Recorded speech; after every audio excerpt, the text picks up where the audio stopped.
Hello students, good morning. Yesterday we are discussed about the harvesting. Harvesting तक कल हमने discuss कर लिया था.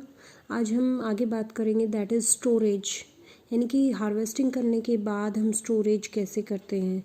यानी लास्ट टॉपिक हमारा विनोइंग रह गया था. Winnowing helps in the separation of grains from the husk.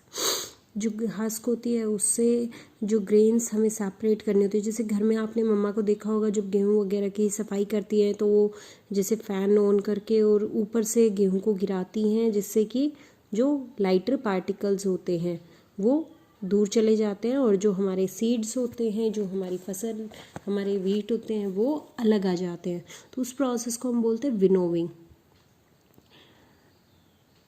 After that we are discussing about the storage.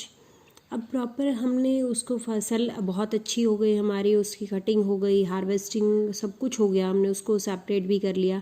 अब उसको प्रॉपरली स्टोर कैसे करें. अगर हम फूड ग्रेन्स को प्रॉपरली स्टोर नहीं करेंगे तो प्रॉब्लम क्या आएगी. जो पेस्ट हैं, रोडेंट्स हैं या अदर माइक्रोब्स हैं वो उसको अटैक करेंगे और उसको ख़त्म कर देंगे. Due to improper storage, properly वो स्टोर नहीं होता है, इसीलिए more than 10% of crop produce, जो 10% से भी ज़्यादा हमारी क्रॉप प्रोडक्शन होता है वो स्पॉयल हो जाती है इंडिया में. The harvested crop grains have more moisture content.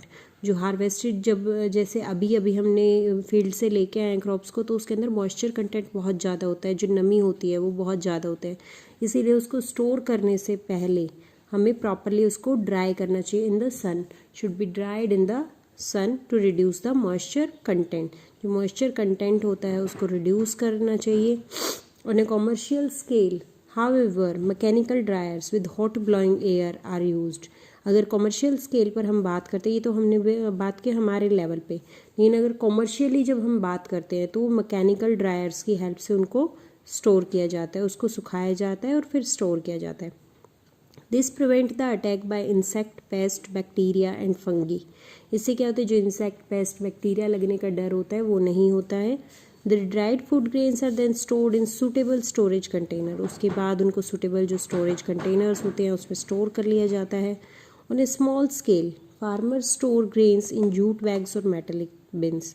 जैसे आपने घर में देखा होगा जूट बैग्स में या मेटेलिक बिन्स जो हमारी होती हैं उनके अंदर उसको स्टोर कर लेते हैं फार्मर्स.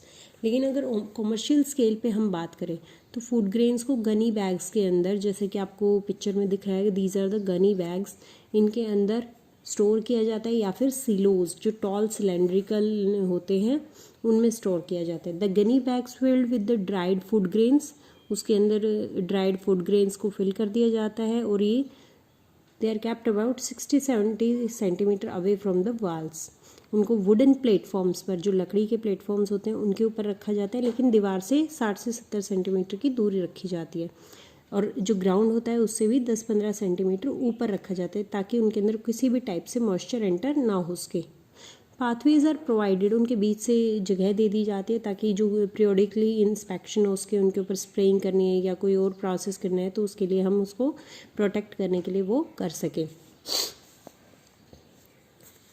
Fruits and vegetable. जो फ्रूट्स और वेजिटेबल्स होते हैं उनको हम कहाँ स्टोर करते हैं, कोल्ड स्टोरेजेस में, जहाँ की टेम्परेचर 0 से 4 डिग्री सेल्सियस तक मेंटेन किया जाता है. क्योंकि जो लो टेम्परेचर होता है उस पर माइक्रो ऑर्गेनिजम्स की ग्रोथ नहीं हो पाती है. It also stop the action of enzymes. जो एंजाइम्स होते हैं फ्रूट्स के अंदर, वेजिटेबल के अंदर, उनसे भी उनका एक्शन भी स्टॉप हो जाता है और वो ख़राब नहीं हो पाती हैं. The silos are big and tall cylindrical structure. जो सिलोज हैं वो बिग और टॉल सिलेंड्रिकल स्ट्रक्चर्स होते हैं. They store different stock of food item at different level. अलग अलग लेवल पर अलग अलग डिफरेंट स्टॉक जो है फूड आइटम्स के वो रखे जाते हैं. ईच लेवल, जो हर लेवल होता है उसके अंदर ओपनिंग होती है जिसके थ्रू ग्रेन्स को बाहर निकाला जा सकता है. To ensure the availability of food grain, यानी कि पूरे साल जो है कंट्री में फूड ग्रेन्स की अवेलेबिलिटी रहे एवरी प्लेस पर. तो एमरजेंसी रिक्वायरमेंट, जैसे इस टाइम पे हमारे अंदर इमरजेंसी आई हुई है जैसे कोरोना की वजह से, तो उसमें भी जैसे सरकार के पास जो बफर स्टॉक, उन्होंने एक ह्यूज रिजर्व स्टॉक बना के रखते हैं फूड ग्रेन से, उसकी के थ्रू वो जो हमारे पुअर पीपल हैं उनको स्टॉक प्रोवाइड करवा रहे हैं, फूड ग्रेन्स प्रोवाइड करवा रहे हैं. तो इस टाइप का बफर स्टॉक जो है गवर्नमेंट अपने पास मेंटेन करके रखती है.